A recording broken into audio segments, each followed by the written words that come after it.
Here we are at the Peace Park, the Heping Gongyuan in Shanghai.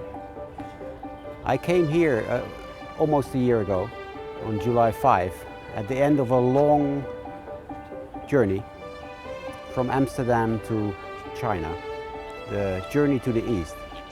I thought about what it takes to make peace, because only with peace you can make a journey like that, and only by peace you will meet people in a positive way.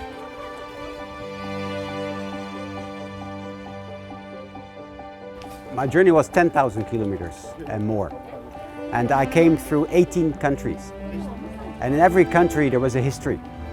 I haven't been through any country that didn't experience a war at some point. I felt people's drive to not only enjoy peace, but actually keep building the peace. I'm Ole Bouwman. I'm professor at Tongji University School of Architecture in Shanghai. I'm teaching architecture here.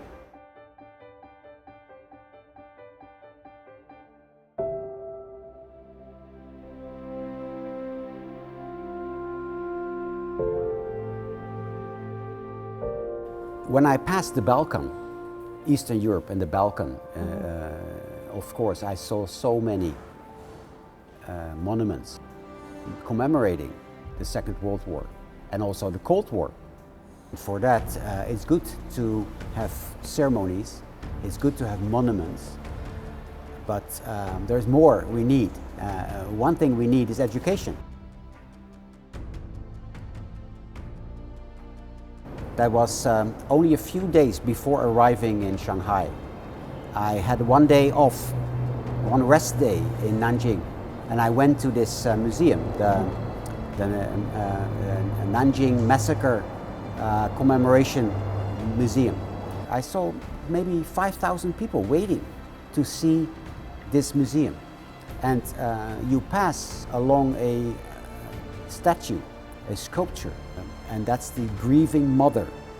So there is a mother figure holding the child, the dead child. It's a very emotional statue. It is a very good piece of art because it captures this emotion of grief very well. It's an emotional moment for me as a non-Chinese. I think the first thing I should do is compare. The countries that fought the Germans, the Western Allied forces, were all very strong. They were at the height of their powers, global powers. The United Kingdom and the United States, France, they had an enormous world power. The Chinese, they were in the middle of an historical struggle. They were not yet at such a level that they could summon a lot of firepower. They only had the territory, which was very vast. They had the people, and they had maybe the courage to fight, but not big armies, tanks, etc. After the Second World War, we created major global institutions. The most important one is United Nations. They are important to support the peace. But we are challenging these institutions, especially in the West.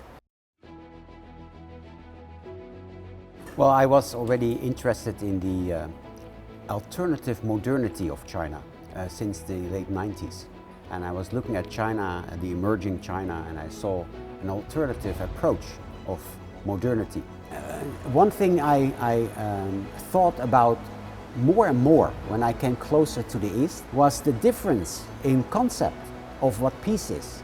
It's hard work to create peace. It's not coming automatically. The shared future of humanity can be the follow-up to a commemoration of an anti-fascist war. Yeah, so I think the essential thing is sharing. It's in the word shared future, right? So sharing is how you create peace. Sharing the resources creates understanding, empathy, inspiration. What I learned in working in China for a long time, since the beginning, was always people talk about win-win, right? Yeah. I think the essence of win-win is that you share a goal.